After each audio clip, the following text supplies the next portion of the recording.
이러므로 우리가 하나님께 끊임없이 감사함은 너희가 우리에게 들은 바 하나님의 말씀을 받을 때 사람의 말로 받지 아니하고 하나님의 말씀으로 받음이니 진실로 그러하도다. 이 말씀이 또한 너희 믿는 자 가운데에서 역사하느니라. 형제들아, 너희가 그리스도 예수 안에서 유대인은 하나님의 교회들을 본받은 자 되었으니 그들이 유대인들에게 고난을 받음과 같이 너희도 너희 동족에게서 동일한 고난을 받았느니라. 유대인은 주 예수와 선지자들을 죽이고 우리를 쫓아내고 하나님을 기쁘시게 하지 아니하고 모든 사람에게 대적이 되어 우리가 이방인에게 말하여 구원받게 함을 그들이 금하여 자기 죄를 항상 채우매 노하심이 끝까지 그들에게 임하였느니라.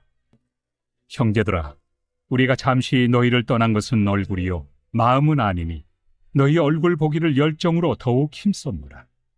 그러므로 나 바울은 한 번, 두 번 너희에게 가고자 하였으나 사탄이 우리를 막았도다. 우리의 소망이나 기쁨이나 자랑의 면류관이 무엇이냐? 그가 강림한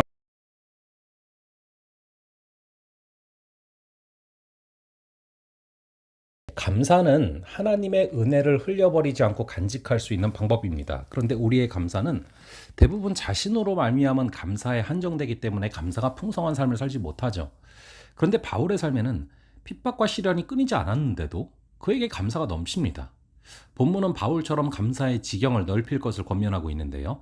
범사에 감사하며 살아가는 것은 무척이나 어렵습니다. 살면서 시련도 겪고 도저히 감사할 수 없는 상황에 맞닥뜨리게 되기 때문이죠. 그러나 감사의 지경이 나의 삶의 영역을 넘어서 다른 이들의 삶의 영역까지 확대가 된다면 다른 이야기가 됩니다. 나는 감사할 게 없는 상황에서도 나와 연관된 다른 사람에게 감사할 것이 있다면 그것도 내가 감사할 제목이기 때문에 그렇죠. 복음의 사명을 위탁받은 바울은 수많은 고난과 능욕을 받으면서도 충성스럽게 사명을 감당합니다. 바울에게 복음은 생명이요 능력이기 때문이죠. 그런데 바울은 데살로니가 교회를 복음 안에서 견고히 세우지 못한 상태에서 핍박 때문에 데살로니가를 떠날 수밖에 없었습니다. 그래서 바울은 데살로니가 교회가 시련을 잘 견뎌낼 수 있을지 걱정할 수밖에 없었죠. 그런데 들려온 소식은 데살로니가 교인들이 바울이 전한 말씀을 사람의 말이 아닌 하나님의 말씀으로 받아들여서 그 말씀의 역사로 믿음이 굳건하다라는 것입니다. 바울은 데살로니가 교인들이 하나님의 말씀을 받아서 그 말씀이 뿌리내려 성장하고 있는 것으로 인해서 하나님께 감사를 드립니다. 비록 그들을 말씀으로 양육할 수가 없는 상황이었지만 하나님의 말씀의 역사가 감사를 고백할 수 있도록 이끈 것이죠. 우리에게 하나님의 말씀으로 인한 감사가 있습니까? 하나님의 말씀이 내 삶의 역사하심을 감사하는 사람은 그 말씀이 다른 사람 안에서도 역사함을 감사하게 됩니다. 예수님의 지상명령은 모든 민족을 제자로 삼아 분부하신 모든 것을 가르쳐 지키게 하라 라는 것입니다. 따라서 성도를 가르치고 양육하는 것은 목회자만의 사명이 아닙니다. 예수를 먼저 믿고 구원받은 모든 성도의 사명이죠. 그래서 한국교회는 전도에 힘써 놀라운 영적인 성장과 양적인 성장을 이루었습니다. 그러나 교인이 된 사람들을 영적으로 성장시키는 부분은 비교해 봤을 때 상당히 미흡한 편이었죠. 오늘날 교회 위기는 대부분 그로 인한 결과들입니다. 데살로니가 교회는 영적인 돌봄을 통해서 강건하게 세워지기 전에 시련의 폭풍우를 맞게 됩니다. 유대에 있는 교회들이 유대인들에게 핍박을 받았던 것처럼 데살로니가 교회는 헬라인들에게 핍박을 받았습니다. 데살로니가 교회 성도들의 영적 성장을 방해하는 사탄의 전략이 엄청났습니다. 사탄은 바울이 데살로니가를 방문해 성도들을 격려하고 굳게 세우려는 계획을 방해했습니다.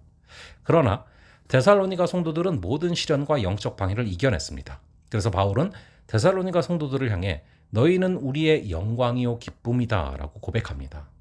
바울은 자신이 복음을 전한 이들의 영적 유익을 위해 최선을 다했기 때문에 그들의 영적 성장이 크게 감격스러웠던 것이죠. 우리 신앙생활의 자랑과 기쁨은 무엇입니까? 불신자를 전도해 주님의 제자 삼아 양육하고 그들의 영적 어린아이에서 성숙한 신앙으로 성장하는 모습을 보는 것입니다. 우리의 감사는 내 삶의 영역 속에서만 고백되어서는 안 됩니다.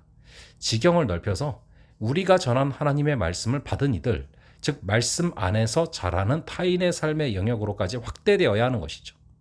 또 궁극적으로는 나와 연관된 감사의 지경을 넘어서 나와 전혀 관계없는 것 같은 세계 열방 속에서 일어나는 하나님의 역사에도 감사해야 될 줄로 믿습니다. 잠시 기도하겠습니다. 아버지 하나님, 우리가 풍성한 은혜의 삶을 살기 위해 감사의 지경을 넓혀가게 하여 주시옵소서.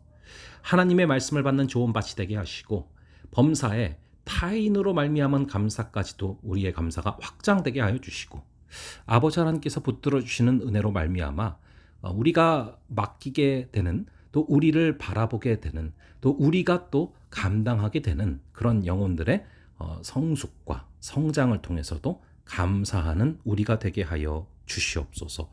주께서 하나님의 나라를 확장시켜가며 감사하는 그런 하루가 될 줄로 믿사오며 이 모든 말씀 우리 주 예수 그리스도의 이름으로 기도합니다. 아멘. 그럼 또 다음번에 뵙도록 하겠습니다.